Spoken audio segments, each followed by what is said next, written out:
Hello and welcome to the Genetics Podcast. I'm your host, Patrick Short. My background is in population genomics and studying the genetic causes of rare disease.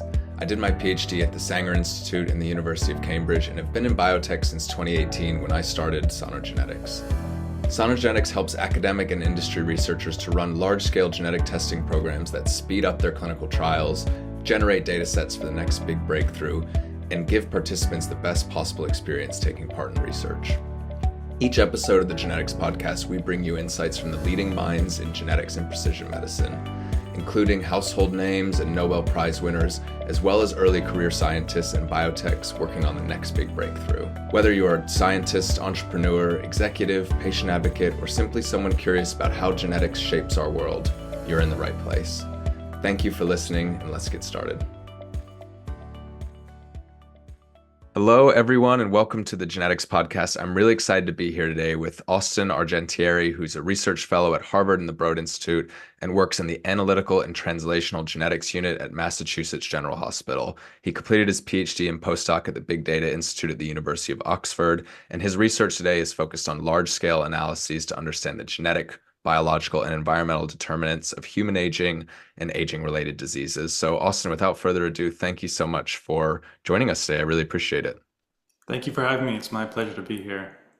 I'd like to jump in with a completely unfair and high-level question, but hopefully you can help us navigate this, which is really about aging. You study aging, and but what is it exactly? We all experience this. We live it every day, but it's one of these things that's surprisingly difficult to put your finger on. Is it the absence of disease? Is it an entity in and of itself that's happening on a cellular or molecular level? Maybe you can enlighten us around what aging is and how we should think about it. It's a tough question because I think if you look at the field, there's not great consensus among people, researchers in the field itself, what the correct definition of aging is. There's a lot of ongoing efforts right now to try to come to that consensus, but if you look at 10 different papers on aging, you might find 10 different definitions of what aging is, but I can give you a couple different perspectives on ways that I like to think about it. We can think about it from a population level in terms of life expectancy or in terms of this phenomenon of increasing mortality risk over time within a population. We can think of it on a sort of cellular or biological level in terms of some people like to think of it in this kind of like accumulation of damage kind of framework where you have these accumulation of deficits and sort of biological genomic damage and instability that happens over time, which leads to sort of a less efficient functioning of biological systems, which leads to increased risk for mortality, morbidity, frailty, dysfunction, all these kinds of things. There are a number of kind of cellular hallmarks of aging, a number of which have been studied so far. There are about 12 or so that we agree on might be key aspects of the aging process on a biological level, everything from shortening telomeres to genomic instability, loss of protein stability, gut dysbiosis, mitochondrial dysfunction, things like that. But on a sort of higher level, outside of the weeds of the biology of what's going on, it's really this phenomenon that across time, we have this increasing tendency towards failure, frailty, dysfunction, and increasing mortality risk. And we just kind of see that going up and up and up with sort of chronological age in the march of time. Amazing. And you published a landmark paper, I think, pretty recently that is a culmination of probably at least a year or two of hands-on work, but also likely many years before that of thinking and refining your thinking about this problem and how to tackle it. Maybe you could talk a little bit about that. What was the original question you sought to try to answer? Like, what was the kind of beginning of this? And also, where did you end up? What did you find? Sometimes the beginning and the end are very different in these kinds of pieces Sure. of work. If I can, I'm just going to start sort of from the broader rationale for why we wanted to do this work, and then I think that will lead into what the actual work was. But my particular interest in focusing on aging comes not from necessarily the idea that I want to discover some therapy that's going to make us live to 120, 130 plus years. But I think studying aging and studying aging biology is a really, really effective and strategic way to try to address some really crucial public health problems, mostly premature mortality, rising rates of global multimorbidity, chronic disease, major causes of death as a public health problem. And the reason why aging is a really strategic way to do that is because we have these known sort of biological hallmarks of aging, some of which I mentioned before, that are known through, animal studies, but also human studies as well. But the key insight is that most of these hallmarks are shared across most major chronic diseases. And we care about these chronic diseases because a lot of them are the major causes of death worldwide. So the opportunity in thinking about aging is really that you have this kind of shared aging biology that's common across a lot of major chronic diseases that also happen to be the major causes of death in the global population.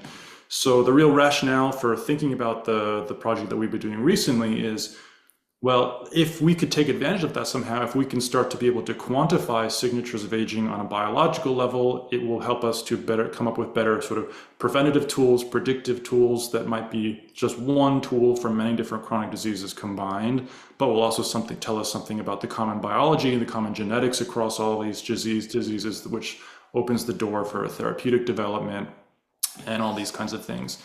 There's been a lot of previous research trying to come up with biological signatures of aging, mostly through things like epigenetic clocks or DNA methylation age clocks. We can get into, the pros and cons of the pitfalls and the strengths of trying to measure aging as a biological phenomenon from epigenetic information.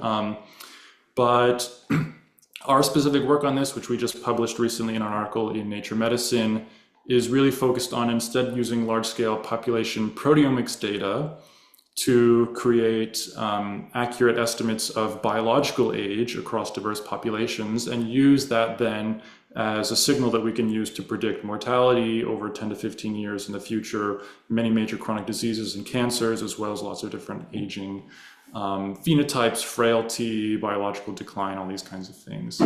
So this work that we've been doing most recently, it was in the context of a population cohort study called the UK Biobank. And about a year ago, they published this incredible resource, which is they released large-scale proteomics data for about 50,000 participants in the UK Biobank. So we had this sort of unprecedented opportunity to do really large-scale proteomics to try to capture aging signals or a signal's biological age. To do that, we took about 3,000 proteins from blood plasma, and we used those in the context of the UK Biobank. We used different machine learning models to take those 3,000 plasma proteins to estimate somebody's chronological age. Turns out you can do that with about 95% accuracy, which is fairly high. And the interesting thing is then you'll have two phenotypes for a person. You'll have their calendar age or their chronological age on one hand, and then you'll have their protein predicted age on the other. Since the accuracy is very high for the proteins predicting age, for most people, those two values are very similar. But the people who are really interesting are where those values start to diverge a lot. So you'll have some people where they might be 50 years old, but their proteins predicted their age 40. Or their age 60. So a lot of people fall within this 10 years plus or minus from their calendar age. And that phenotype there, which is really the difference between what your proteins predict your age should be and what your calendar age actually is, turns out is very highly predictive for mortality, many different chronic diseases, and many different age-related outcomes. So we took that phenotype, we call it a proteomic age gap. Some people in the field also call it accelerated or decelerated aging. But again, it's just this difference or this comparison between your sort of biologically predicted age and your calendar age. Very different branding on those two, isn't it? Well, historically, the epigenetics community has liked to just call it acceleration. I think there's a lot of pushback against that recently, thinking that that's probably not the correct terminology because that implies sort of a change in rate over time. But a lot of these clocks are calculated from some kind of cross-sectional snapshot. So I think people have been moving more towards this age gap concept, but whatever you want to call it, the concept is still the same. We're relating your biological predicted age to your calendar age. We then tested that in relation to sort of future disease risk for all-cause mortality, all of the major causes of death in the UK Biobank and a number of different cancers. Found out that this one single sort of biological estimate of your proteomic age is highly predictive of all the major non-cancer causes of death in the UK Biobank. 4 different cancers, but even with 50,000 people or about 45,000 people, there's not many incident cases of cancer over time, so we were a little less powered to study there. But also was related to all kinds of functional decline that you would expect with aging, so things like a comprehensive frailty index, walking speed, grip strength, but biological signatures of aging as well, like telomere length, IGF-1, liver kidney function, things that are very well studied in the context of aging research. But we also found that this signature of proteomic aging is still associated with all of these age-related sort of frailty, functional status phenotypes, even in those who have no lifetime diagnoses of any major chronic disease, which tells us that we're really picking up some signal of aging biology that's happening, in the years or decades before disease happens itself. So it's really this kind of like preclinical status, which makes a lot of sense. I mean, from the day that you have a diagnosis, it's not like the disease process on a biological level started that day. It's really been brewing up in the years or decades before then. And so I think what we show in this paper is that you're able to capture those developments far in advance of the actual disease diagnosis itself, which makes it exciting from a sort of preventative, sort of early detection point of view. And I think what we ended up showing in this paper is that aging, I think if you can sort of begin to quantify these aging estimates and phenotypes in the right way, they do kind of make good on this promise that you can find a common biology across a lot of these major killers and causes of death, and just from one estimate, use that to predict future risk of many different diseases. One of the things that we did in this paper that I think is really lacking in the field in general is it was really important for us to then validate the signature in other populations that are very sort of genetically, geographically, and sort of morbidity profile-wise distinct from the cohort we trained these models in. So we developed this model in the UK Biobank. It's about 45,000 people. They're mostly white Europeans, very few diversity in that cohort, and especially in the subset of proteomics participants. So then we validated these models in the China Kadoorie Biobank. That was about 4,000 people, all in China. Very distinct genetic population, but also a very different cohort design. It's kind of the proteomic subsample. It's an ischemic heart disease case cohort design, which means they took half of the population for proteomics, their ischemic heart disease cases, and the rest is a random subsample of the cohort to mimic the larger cohort dynamics. So very different genetic ancestry, very different morbidity profile. We also validated the model in the FinGen Biobank, which is also a very distinct genetic ancestry group within the sort of European continent. But also all of the participants that they did their proteomic profile on were healthy and had no mortality during follow-up so far. So again, a very different morbidity profile, very different genetic ancestry, very different geographic population, and also a very different age group. The thing I didn't mention is when we train these models in the UK Biobank, we train them on participants between a range of 40 to 70 years old. But it was important to us to test, do these models still work well to predict somebody's age outside of those parameters? It's a pretty small window, but since the data are so large in the UK Biobank, it was the best place to try to train these. FinGen, on the other hand, they have participants from 20 to 80 years old with proteomics data. And what we show is that this model is fairly robust across both of those very different populations. It's basically the same accuracy for predicting age from blood proteins if we take the model and use it to validate in these two other populations. So I think that was a step in the right direction for the field. You don't see a lot of replication and validation of this kind of aging research across diverse populations. To be frank, you don't tend to see a lot of large-scale human population studies in aging right now compared to the just absolute ton of animal studies at the moment as well. Yes. So one of the things that we're hoping to, in our group, sort of push people towards and hopefully kind of lead the charge in the direction of, let's make use of the wealth of incredible large-scale, human biological genetic sort of omics population data sets that are available to try to study and get to the bottom of some of these questions. But one interesting thing we learned is that not all model types are equal for this. we tested a lot of kinds of models to estimate biological age and then use it to validate across these different populations. And some of the really popular ones that everyone loves don't work very well for this. So for all the neural network enthusiasts out there, I'm sorry to say they don't work very well in making generalizations from biological data, at least from what we see, beyond the very specific parameters on which they're trained. So, like I said, the UK Biobank trained in 40 to 70 years old. And if you look at the graph from a neural network making predictions in FinGen, for example, you just see this sharp cutoff at 40, and it can't learn how to make predictions of someone's age below that. So that was sort of an interesting side observation for us, is that I think there's a lot of work that goes into statistical modeling to try to think about what's the best accuracy we can get out of this data set. But I see far less attention being paid to, well, what's the ones that give us the best accuracy in this data set, but the best generalizability across very diverse and different populations.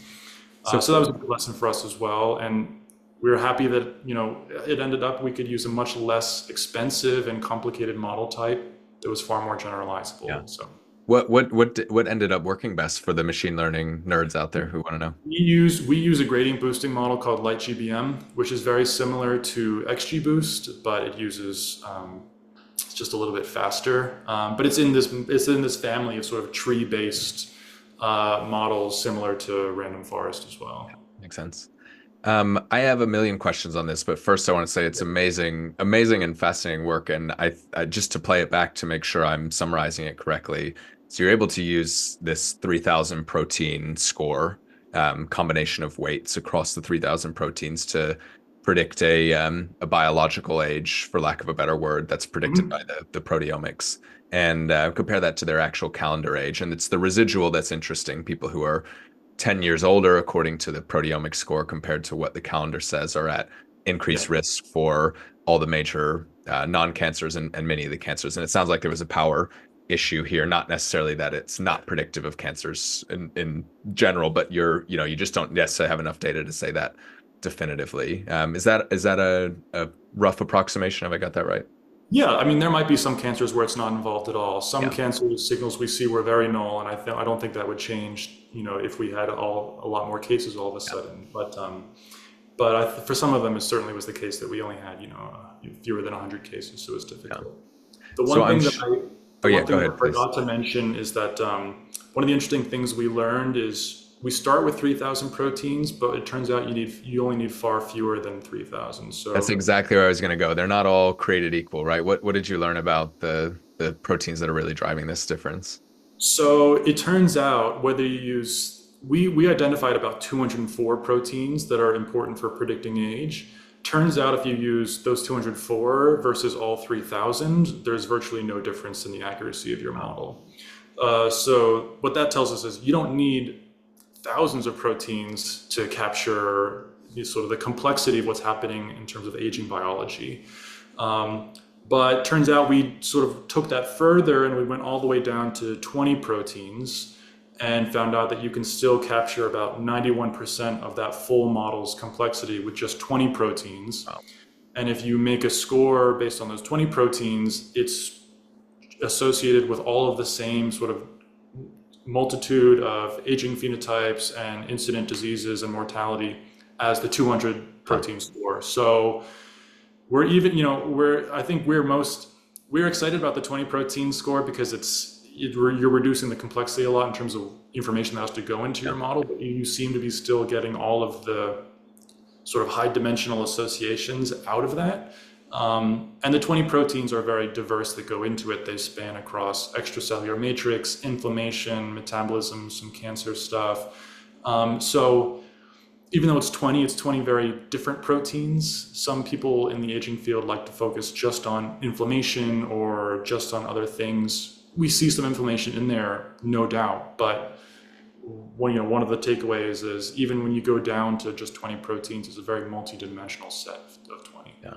Now, is it those proteins themselves, just thinking about the genetics of this, is it those proteins themselves that there are 20, genes, for example, that turn out to be major drivers of accelerated or decelerated aging or aging gaps? Or is it that those are, somehow kind of hallmarks of much more complex processes, and you're measuring these proteins as outputs, but actually the genetic or environmental differences are happening all across the genome, but for some reason those 20 proteins are kind of capturing all the signal. What is it about those 20 proteins that makes them so predictive?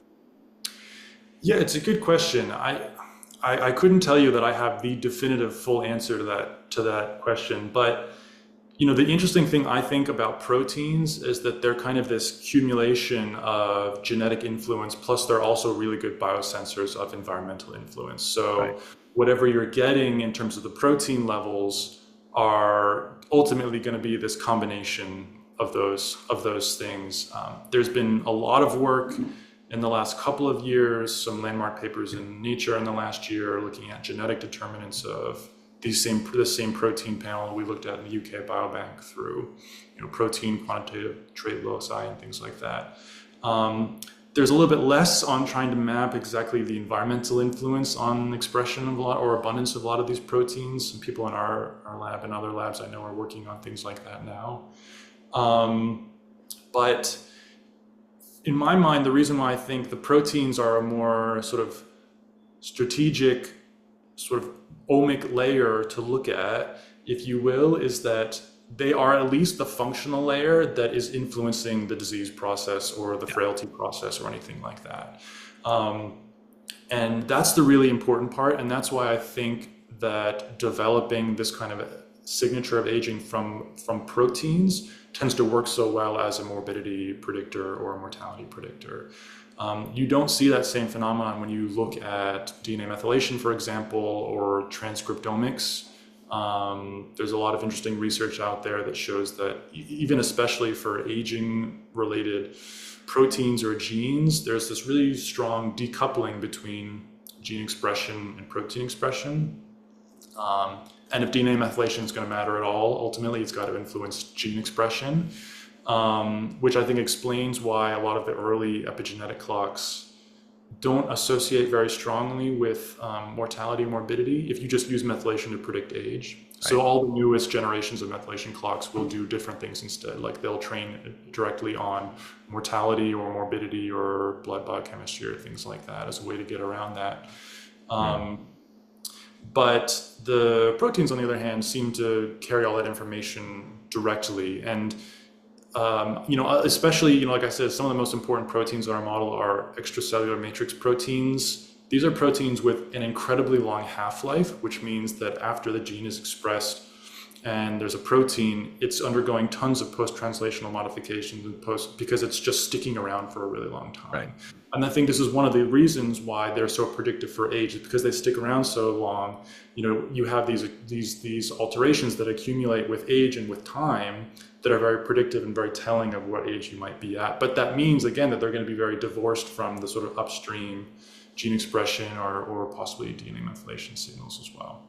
Yeah, it's fascinating. And what I want to go on a little bit of a genetics tangent here just because I'm curious, but then we'll come back to this. There were many famous or infamous genetic studies that tried to look at super centenarians, very old yet healthy people, to try to find that fountain of youth gene or whatever. And none of them really ever found, at least to my knowledge, any smoking gun of this is why people in this particular area of the world live to be 110 and have no problems. Yeah. I'm wondering why you think that kind of route of inquiry didn't really lead to much, or is there something there, but it's a scale problem or it's a phenotyping problem? Because it sounds like what you've picked up here is a really robust way to pick out, on a protein level, signals that drive pretty significant differences in biological age versus calendar age. But it seems like those are complex and driven by the environment rather than saying, okay, we found a subset of people that have a particular protective genotype and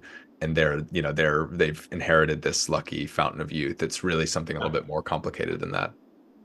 I think it's a really interesting question. I think it's a mixture of a lot of the things that you suggested at. I think there's definitely a phenotyping problem. I think there's not a lot of great supercentenarian data sets out there. There's an interesting preprint that's been floating around on bioRxiv for a few years now showing that among sort of supercentenarian data, a lot of supercentenarians in sort of demographic records are probably some kind of like pension A fraud, clerical error, right? Yeah. clerical errors, or things like this. That was a paper that came out of Yeah. from Oxford. It's a pretty interesting paper. So there's definitely a phenotyping problem, and whether you're using those kind of records or not, it's difficult to get data sets with enough supercentenarian cases. There are some genome-wide association studies more broadly of lifespan and things like that. If you look at kind of the reviews and maybe the meta-analyses, there only tend to be two genes that I think pop up in any reproducible way, which are ApoE and FOXO3. The rest just don't seem to replicate across lots of studies. Interestingly, in our study, we have proteins for ApoE and FOXO3. Neither of those are selected by our model. Huh. Although ApoE is obviously a neurodegeneration influencing protein, we have plenty of other neurodegenerative proteins in our model, just ApoE is not. So there's some kind of disconnect between the genetics of this and the sort of downstream proteomics, at least. But at the end of the day, lifespan and aging are not phenotypes that I think are heavily genetically determined. The estimates vary across studies, but I think the best estimates I've seen put the heritability of lifespan somewhere between like 12 and 20%, something like that. Right. We recently ran a genome-wide association study of our proteomic aging signature in the UK Biobank. We find the SNP heritability to be about 12%, so like right in there. There's other papers. There was a paper that came out in Science a few years ago on sort of millions of family trees, and they also found the sort of, at least the family tree heritability to be also around this 12%. Different types of estimates of heritability, but nonetheless. So all to say that ultimately I think we're discussing a phenomenon biologically that is not very genetically determined, which is good because that means that, it's not really written in our genes, so to speak, how long we're going to live. There's a lot we can do to influence it, but that also means there's a lot that can be out of our control that can influence what trajectory we're on as well. How do we square that fact with the fact that so many of these diseases that we're talking about do have a high heritability? I'm just thinking if lack of healthy aging is avoiding cancer, Alzheimer's, heart disease, and all these kinds of things, all of which have pretty high heritabilities. How do you think we end up with then the kind of composite phenotype being so low? Well, I suppose it depends on what you would say qualifies as high. Yeah. Another study that I was doing, this was more when I was doing my PhD. We have another paper that's up on medRxiv now, where within, again, the UK Biobank, we were looking at the relative proportion of variants explained for most of these major chronic diseases from genetics or really polygenic risk versus the exposome, which is just a word for all of the sort of contribution of all of your different environmental influences across life.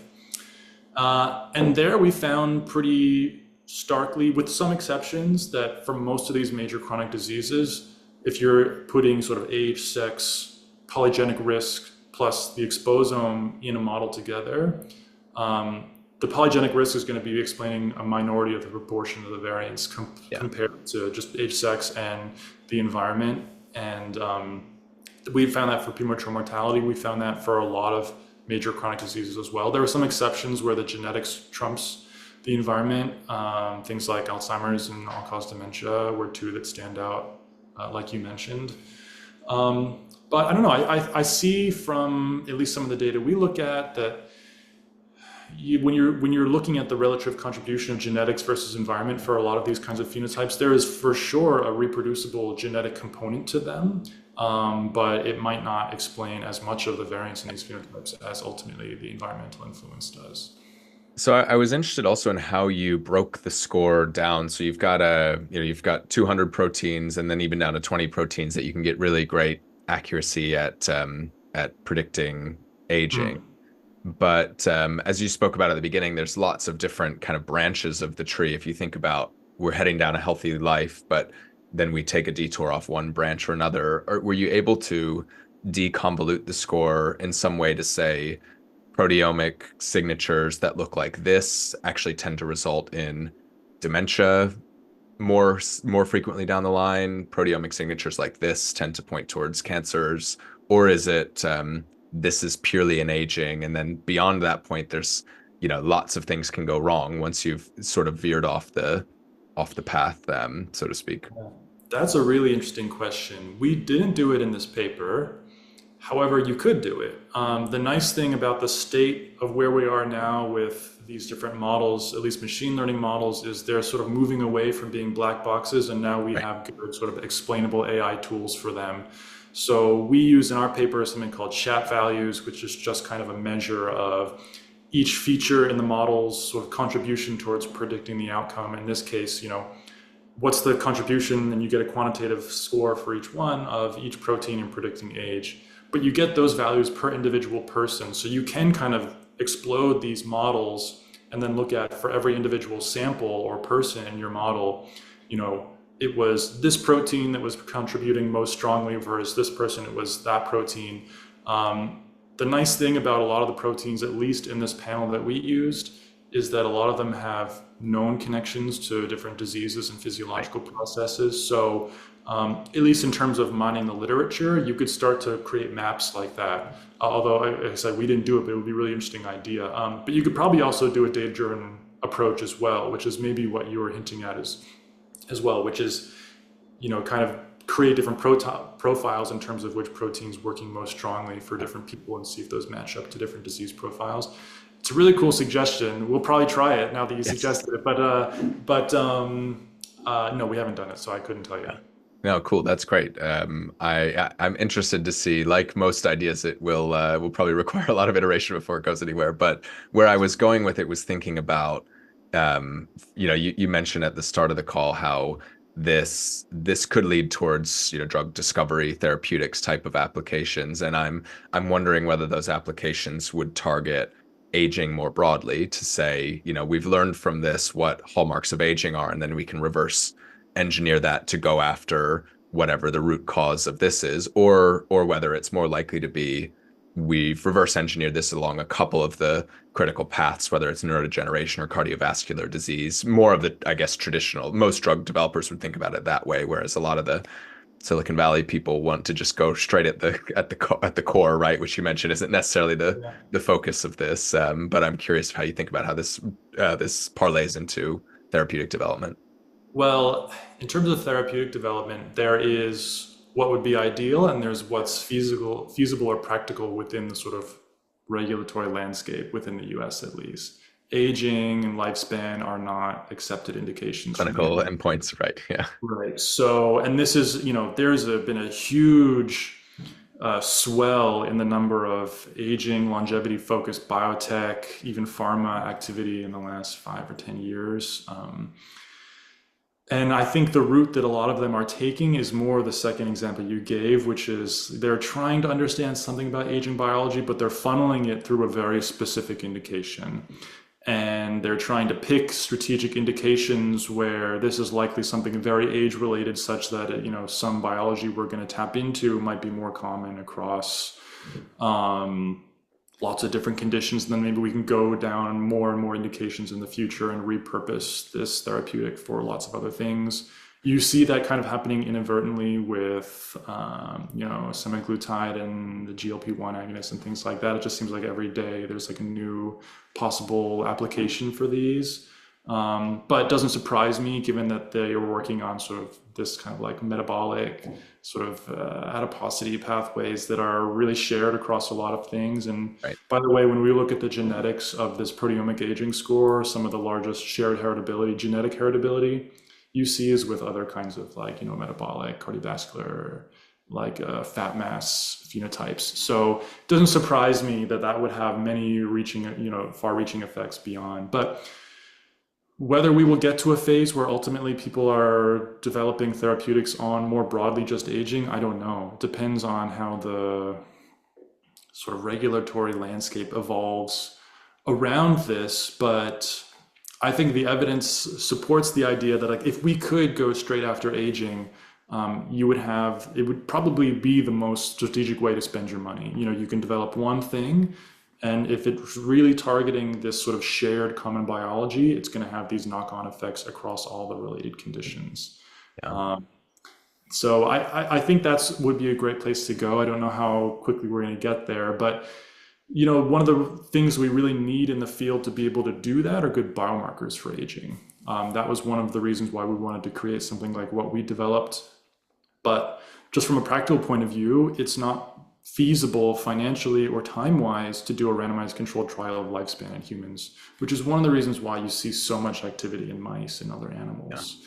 If you run a 60-year randomized controlled trial on some intervention for lifespan or longevity, and then it doesn't work, you just wasted 60 years. That's possibly even more than one person's whole career. So Yes. there's I think a real need for biomarker development in this field that can Yeah. correlate strongly with those endpoints, but where you can measure much more quickly. Right. I mean, it seems like you have one because you could, with the 20 protein score, you could imagine using this as a much quicker readout to get a picture on the impact that something is having on accelerating or decelerating aging, right? That's our hope. We're working on evaluating this now within the context of a few randomized controlled trials with different endpoints for weight loss and BMI changes and things like that. So I guess stay tuned. Hopefully, we'll have some interesting information about whether this really is capturing that in this context of interventions. But at least from a population risk perspective, it seems to work very well. And on a genetic level, the genetics of this proteomic aging score are very strongly genetically correlated anyway with the largest GWAS of lifespan and longevity and things like that. So we seem to be in the right direction, let's say, but there's some more work to figure it out. But this is there's a lot of activity sort of on this field in general in terms of trying to come up with good biomarkers of aging. I think right now it's like a kind of a holy grail a lot of people would really love to see, because it would totally change the way they could run trials and evaluate therapeutic candidates. Absolutely. What do you think about causality here? And like maybe I can frame the question to how I'm thinking about it. So suppose we have someone who's the protein indicates that they're 60, but their calendar age is actually 50. So they've got a number of these 20 or 200 proteins that are at higher levels, let's say, than they should be. Would actually, let me flip it around. So we've got someone who's biologically younger than the calendar age Okay. says. If you were to spike their proteins into someone who's on the opposite, where they're biologically older, is Mhm. it the level of the proteins themselves that you think could correct, and the level of the proteins is providing that protection or increasing risk, or are the proteins probably more likely just the canary in the coal mine, and what's actually happening under the hood is much more complicated, and spiking those proteins in or literally bringing somebody into line with that score isn't actually going to change their age in any way? I think it's possibly a combination of both. There's probably some proteins in there that are just readouts of the disease process. However, that's one of the reasons why we wanted to evaluate the performance of this score among those who had no lifetime diagnosis of any major disease. And you Yeah. still see just as strong associations with a number of different frailty, functional status, phenotypes, cognitive status, the different diseases. So I think there is an indication that they are capturing something more upstream that's possibly influencing the morbidity process itself and not just a readout. Because if it was just a readout, you would see it among people who have disease already, and you wouldn't see it in those who are just healthy. And same thing, when we validate this in the FinGen cohort, where at least the way they've done the sampling for the proteomics so far, there's really no morbidity in that sample in terms of major diseases. There's like a less than like a 1% mortality rate or something like that, maybe. So I think we have good indications that it's picking up some kind of causal disease process, but we can use genetics to tease that apart more, and that's one of the things we're doing now. And I think I think now that we have this sort of marriage of large scale human proteomics in, biobanks and data sets with large scale genomics and, health record data and things like that, you're probably going to see an explosion in our ability to use genetics as a tool for inferring causality for a lot of these things. So that's definitely an area where we're trying to move very, very rapidly. Yeah. I was curious, just as we close out here, how did you actually get interested in this in the first place? What brought you into aging and proteomics and set you on this path? I have a very, very non-linear path towards population science in general. I actually did my undergrad in philosophy and medical anthropology. And in the context of doing some of that research, which was more on kind of science and technology studies of how do scientists do their work and how do they know what they know, kind of like a study of knowledge kind of thing. Yeah. At some point, I realized I was actually more interested in maybe doing the science than like studying the people who do the science themselves. And I had the chance in those contexts to get my idea to sort of do my own hands-on work in some of these labs and things like that, and I really enjoyed it. But so eventually, for my PhD and onwards, I moved into sort of population health, population science. But two of the things that really stuck with me from the anthropology were one, this kind of like holistic view that they really tried to imprint on at least, young students, that like, let's take this sort of bird's eye holistic view of how all the pieces fit together. And also just this ongoing interest in how do things in our environment, hit our biology, so to speak. So I've always been interested in that, which is one of the things that has made me very interested in proteomics, like I sort of alluded to before, as it's this really good medium for being able to study the sort of like convergence of how are our genetics driving health and disease, and then how is the environment influencing those, which proteins are just good sensors of the environment, but they're not part of the causal disease process, and which of them are, and kind of like a mediator in that chain. So and like I said, I spent a lot of my PhD focusing on trying to find the combinations of these, and try to work on statistical model development for bringing in environmental data and genetic data together. So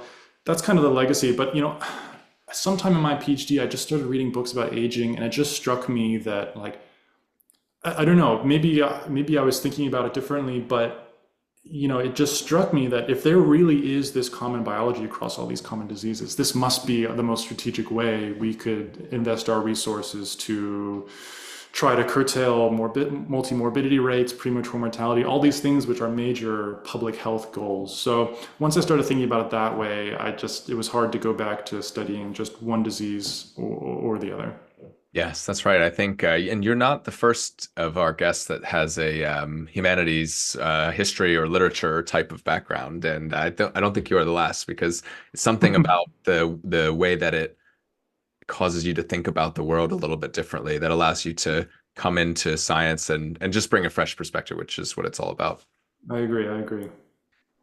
Just to close out here, what's next for you? What are you most excited about working on in the not too distant future? And how can people find you if they want to work with you, collaborate, all those sorts of things? Well, I have a website. I think it's just austinargentieri.com, something like that. Put me in Google, you'll find me. Feel free to reach out. My email is there. I'm on X, formerly Twitter. You can find me there as well, or LinkedIn. But email is great. We're working on a lot of stuff now.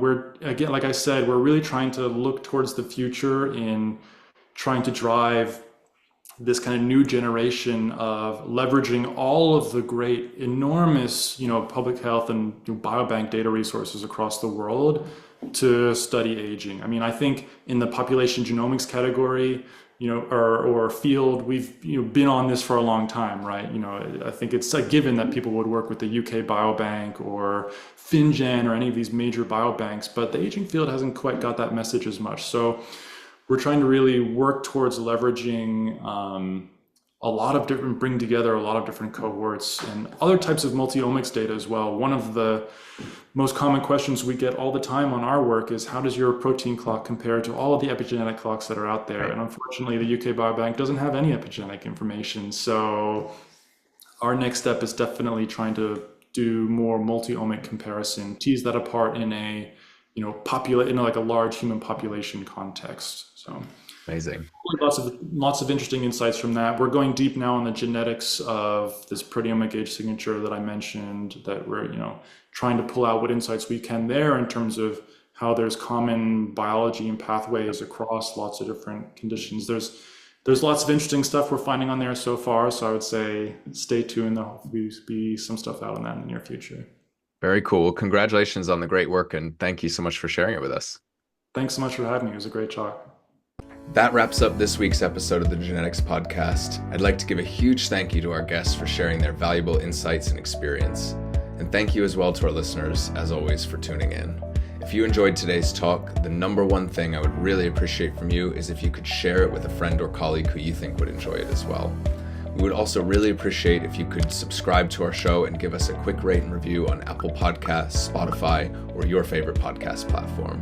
Both of these things help us become more visible when people search for genetics and precision medicine podcasts. And we're always eager to hear from you. Please reach out to us with any questions or feedback on social media. You can find Cynogenetics on Twitter, LinkedIn, or visit cynogenetics.com. Finally, a big thank you to the team behind the scenes who make all this possible. In particular, Amy Cousins and Sonia Shah, who produced the show, and James Pierce from Selected Frequencies, who handles the audio engineering. I'm Patrick Short, your host, and it's been a pleasure. Thank you, and we'll see you next time on the Genetics Podcast.